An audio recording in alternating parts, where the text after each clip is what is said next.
Pennsylvania police say escaped inmate Danelo Cavalcante is now armed. They say he confronted a homeowner in East Nantmeal, Pennsylvania last night and stole his rifle. Police also said the homeowner fired several shots in the direction of who he believed was the suspect. Schools are closed today there, and officials are urging residents to lock their doors. Pennsylvania Governor Josh Shapiro says he is confident the police will catch him. And I'm confident we're going to catch him because we've got the best working on it, starting with the Pennsylvania State Police, who I've got the utmost confidence in. We're putting all of our resources on it. All of our assets are being deployed. Joining us now is Joe Holden. He's the chief investigative reporter at CBS News Philadelphia. Okay, Joe, what do we know about this incident where Cavalcante may have stolen a gun? Maybe he was shot at? What happened there?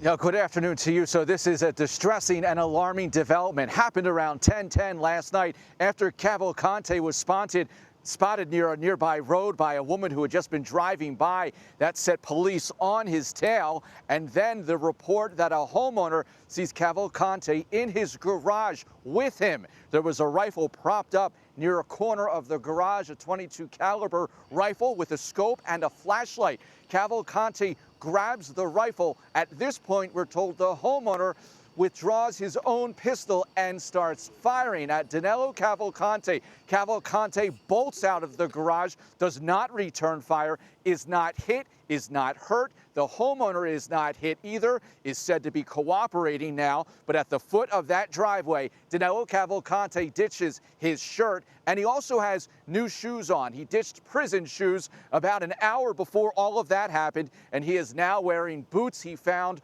on a porch he was able to gain access to. Wow.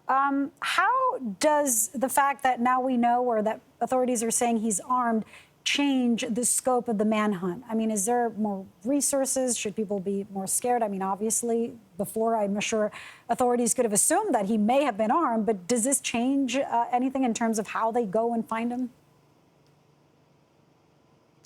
Well, it clearly changes the posture and the atmosphere, the emotion. It went from a man who had a violent history to now literally a sniper in the woods. We asked Lieutenant Colonel George Bivens, who has been heading up this operation now for almost 2 weeks, what changes from a tactical perspective. And he's telling us nothing really changes. They were approaching this violent, convicted murderer in much the same way yesterday as they are now, even though we know he has a .22 caliber rifle. There's no comment on ammunition at this point. Unclear if it was loaded. Those are details police are keeping close to the vest for now. Joe, I mean, we have been following this story, and what's remarkable is with so little, he's been able to get away from so many authorities, from so many agencies. Talk to us about how frustrated people are, both police and the residents, that he's still on the loose. Yeah, so some backstory here is he quite literally climbs out of the prison. He crab walks up that wall, escapes detection, and then he escapes a perimeter about 5 miles from where I'm standing near Longwood Garden. They had confidence that they had constricted his movements so tightly that there would be no way he would get out. And then a few days after that, we learned, well, there are tunnels in play and creeks and streams. So today the question was asked in this new perimeter that is a shocking 10 square miles in size. That's huge. And it is rugged, hilly, tree-filled terrain. With that in mind, 3 miles east and west and about 3 miles north and south, the lieutenant colonel saying it's 10 square miles in size.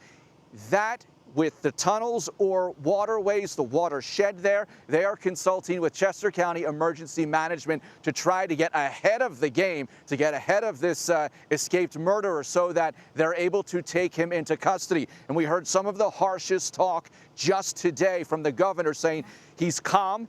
His leadership is calm. They have full confidence that they are going to be able to rearrest this convicted murderer, bring him to justice. And the continuing question, though, is when? That is the moving target, no pun intended. Well, Joe Holden there really painting a picture of the complexity and urgency of this story. Thank you so much.